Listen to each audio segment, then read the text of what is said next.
I'm now at the training centre at CSM in Farnborough in Hampshire, and I'm joined by Nick Stevenson, who is the marketing director for CSM.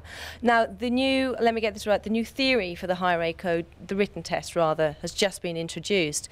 And of course, the motorcycling test is going to change. Now, there's been lots of talk about it, the date's been put back. What is the update on all this?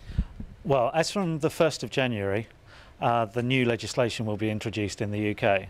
It has a number of effects on motorcycling. First of all, for anybody under the age of 21, they can now take the test, or will take the test on a 125cc machine.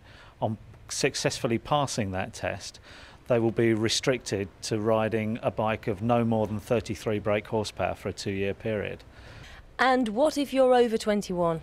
Right, if you're over 21, in effect the new legislation gives you a choice. You can either train on a 125 and when you pass your test you're subject to the same restriction, or you can choose to train on a 500 or a machine over 46.6 brake horsepower, which is around a 500.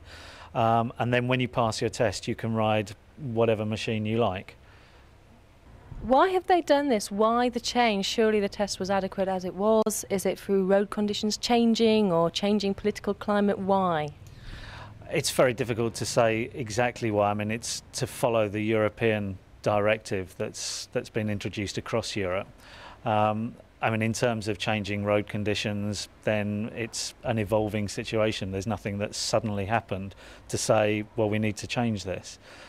Statistically, maybe when you actually analyse the statistics, those under 21 on larger capacity bikes tend to have a higher accident rate, but I don't see that that's the real reason for the introduction of the legislation at all.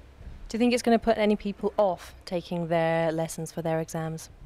Again, the industry as a whole has been making a lot of noises about the fact that this is doom and gloom and death to the motorcycle industry. I mean, personally, I feel that in actual fact, it will probably have very little effect. I think that maybe one or two 18, 19-year-olds who really want to ride a Fireblade may well decide to get a car, but I doubt it. I think that they'll just ride on a restricted bike for 2 years and then ride what they want to ride.